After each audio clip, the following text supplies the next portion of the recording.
De nombreuses hypothèses sont sur la table.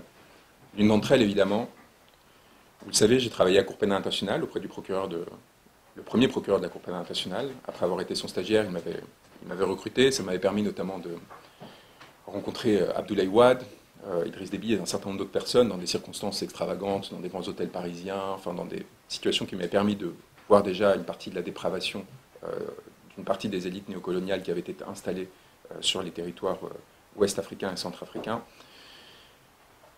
Je connais très bien le droit international pénal.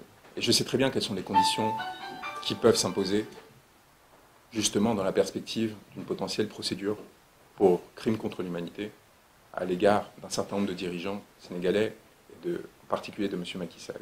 Et je sais que les 14 morts de 2021, et je sais que les répressions postérieures lors des manifestations, les morts épisodiques, comme on le dit, un peu hasardeuses, sorties de nulle part, peuvent constituer des crimes contre l'humanité si elles font l'objet, si elles sont, le fruit d'une politique systématique ou généralisée d'attaque contre une population civile. C'est ça les exigences qui sont établies par le statut de Rome concernant les crimes contre l'humanité. Donc cette possibilité existe et Macky Sall devrait y réfléchir. Devrait penser aussi à son avenir, à la suite. Parce que peut-être qu'il voit son avenir en ne regardant que les rivières d'or que charrie la présidence du Sénégal aujourd'hui. Ce qui ne devrait pas être le cas d'ailleurs. Le contrôle des ressources de la part d'un politicien ne devrait constituer qu'en décider comment est-ce qu'elles sont réparties et redistribuées au peuple, pas au sein d'une élite et d'une petite caste. Qu'importe. Peut-être qu'il est aveuglé par les reflets d'or qui viennent de son contrôle des ressources que lui permet sa position politique actuelle et son dévoiement. Mais il devrait réfléchir à la froideur des géoles, des cellules dans lesquelles il m'a ponctuellement placé, et au devenir plus triste, plus terrifiant, qui pourrait l'attendre s'il continuait sur une voie qui, au détriment du peuple sénégalais, produirait la mort, produirait la violence, comme parfois il semble en avoir la tentation. Et nous, en tant qu'avocats, nous avons pour fonction, évidemment, de nous préparer à toute hypothèse et de permettre à M. Sonko, à ses alliés, au peuple sénégalais, le cas échéant, d'enclencher des procédures qui mènent M. Macky Sall dans ces territoires et dans ces eaux-là.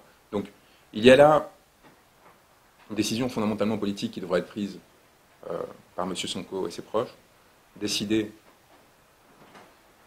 si l'on rentre dans l'irrémédiable, une confrontation absolue, qui ne passe pas justement par la mise en danger du peuple sénégalais, mais par l'activation du droit à des niveaux que M. Sall ne peut pas contrôler et que l'Élysée, évidemment, peut influencer. Et c'est pour ça aussi que Macky Sall s'accroche autant à l'Élysée. Car il sait très bien que son devenir, à l'intérieur ou en dehors du pouvoir, passera par la capacité de l'Élysée à le protéger.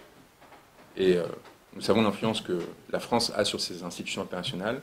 Nous savons aussi la force que peut avoir la saisine de ces institutions par un peuple en colère de par la mort de certains des leurs.